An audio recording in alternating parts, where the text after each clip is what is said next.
Il est bon de vous dire que chez nous, un gros courrier, quand on a ben de la malle, comme on dit, à la poste, oh, un gros courrier, madame, c'est un statut social.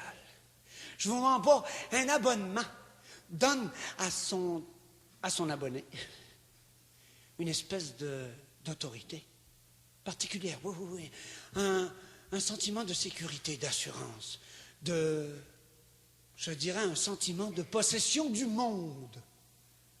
Voici donc sur ce thème la vie simple et merveilleuse, l'aventure silencieuse et secrète d'un certain dénommé Paul Eugène, prologue. Quand Paul Eugène est revenu de son voyage, par amis l'attendaient sur le quai. « Salut Paul, t'as donc ben des bagages ?» Il lui a dit « Laissez-moi débarquer. » Le lendemain, tous les gens du village étaient venus le voir afin de s'informer. « Tu peux parler, puis toujours le chômage ?» Il leur a dit « Laissez-moi allumer. » Pendant 15 jours, il a gardé silence. Puis quand la malle a été dépactée, il leur a dit, comme une confidence, il y en a pour moi. Il s'était abonné. Et c'est ce même Paul Eugène qui devint en peu de temps, par la force des choses de la poste aérienne, terrestre et maritime, l'un de ces personnages centres de l'abonnement universel, que l'on avait fini par appeler familièrement Paul U. Mais c'est plus tard seulement qu'on l'appela Paul U Gazette. Il recevait tous les journaux, ça y donnait le mal de tête, ça y donnait le mal de dos. Le droit, le devoir, puis la presse, le soleil, le jour, les hebdos, le Time avec tous ses express, le Monde avec les Figaro. Certains étaient pour les manchettes, d'autres étaient pour les photos. Il en recevait tous les bateaux, on l'appela Paul U Gazette. Ah, puis là, les questions. As-tu lu, Paul U? Puis en haut, ça va.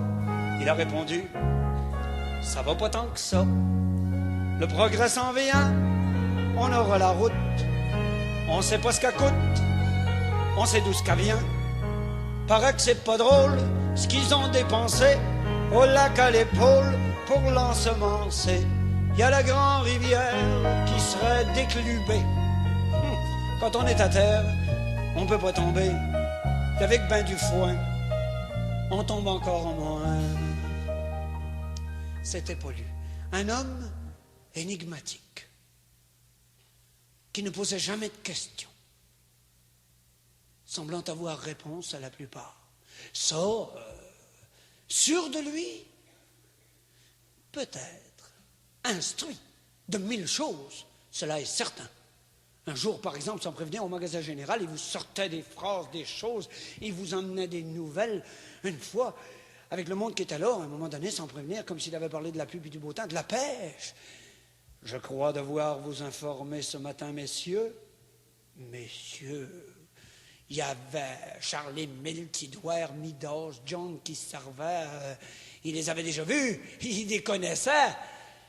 Messieurs, ah, c'était sa manière. Je crois devoir vous informer ce matin, messieurs, du fait qu'en Mongolie extérieure, dis-je, les troupes se sont massées à la frontière et que si nous... Quoi? Comment? As-tu compris ce qu'il dit là?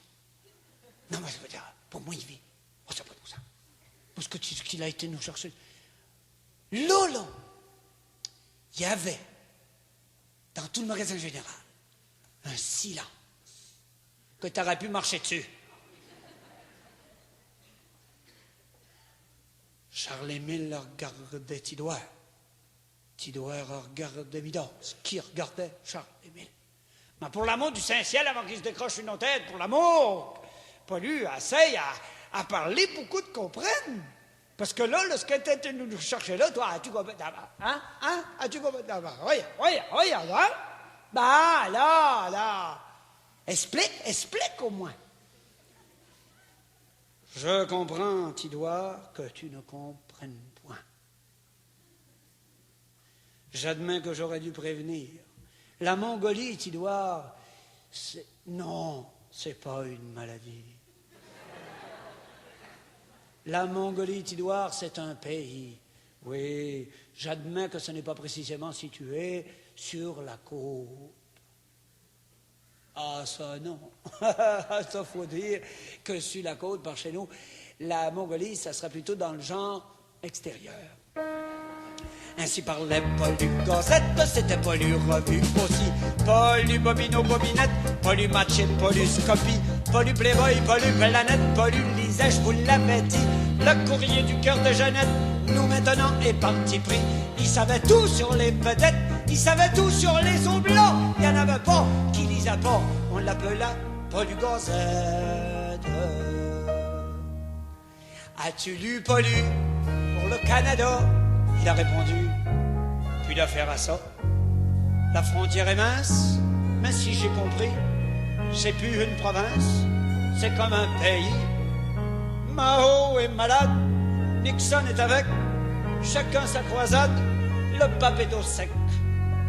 Ils ont remonté le beurre, les cartouches aussi, veille bien tout à l'heure, fusil à crédit, police à gogo, justice à robot.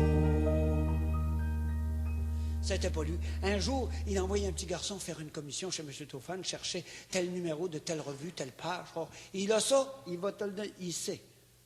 Le petit gars revient, commission bien faite. Merci, mon petit bonhomme. Je suis certain, mon petit bonhomme, que tu serais content si M. Paulu te donnait 5 sous seulement pour ta récompense. Ah oui, c'est certain. Hélas, je le regrette, mais M. Paulu n'a pas ces moyens-là. Oh ben, laissez faire d'abord. Non, non, non, non, il ne sera pas dit, attends, il ne sera pas dit que M. Paulu aura fait perdre un temps aussi précieux que le tien. Je m'en vais te donner bien davantage. Écoute-moi bien. Ah ouais, c'est certain. Écoute bien. Ce soir, juste avant de te coucher, tu sortiras dehors. Et là, tu regarderas dans le fin fond du haut du faîte du ciel, au zénith, qu'on dit.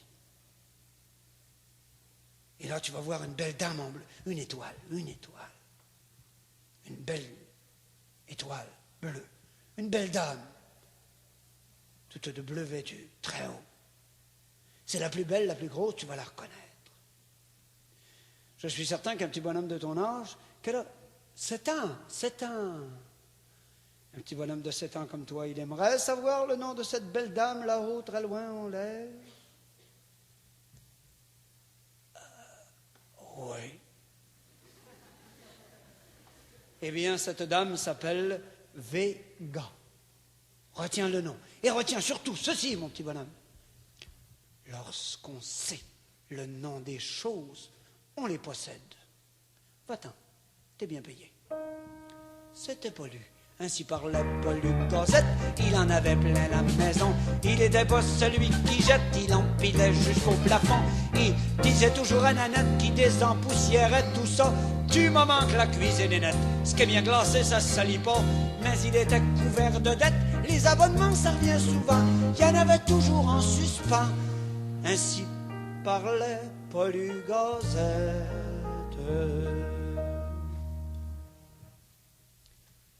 Puis le temps passe. As-tu lu Paulu? Assis-toi des greilles. Ah, je lis quasiment plus. Ah, voyons donc pareil. L'amour est fini. L'argent la contrôle. D'après mon épaule, le temps se refroidit. À propos de la guerre, j'ai su par le loup qui peut plus la faire, mais qu'il en a le goût. J'ai vu sur le fleuve où pour passer 3 maisons, des belles maisons neuves avec des pignons. Au clair de la terre, mon ami Pierrot m'écrit d'Angleterre avec son pinceau. Hebdomadaire quotidien, ça fait de l'âge. Puis on a vu les enfants s'en moquer. Paulu, trop lu, Paulu, par-du la page. Monsieur Paulu, t'as du papier sur le quai. A fait longtemps partie du paysage. Nanette a dit, il est plus comme avant. Faisait tout seul des discours de présage. Parlait pour lui et parlait pour Puis un matin que l'hiver était maître, quand la nanette est venue pour allumer, le poêle est rouge, et devant sa fenêtre, Paul lui regarde monter les fumées. Il a chauffé aux revues, aux journaux, aux livres même, tout l'hiver. Il a tout brûlé. Et après sa mort, qui fut secrète, j'ai retrouvé dans ses papiers, de son écriture parfaite, des noms de femmes par milliers, des noms de villes, des noms de rues, des noms de rois et d'assassins, des noms de choses disparues, d'arbres, d'oiseaux, de dieux, de vins. Et cette phrase de poète: la vie est cachée dans les mots, c'est mon trésor et mon tombeau. C'était signé Paul Gazette.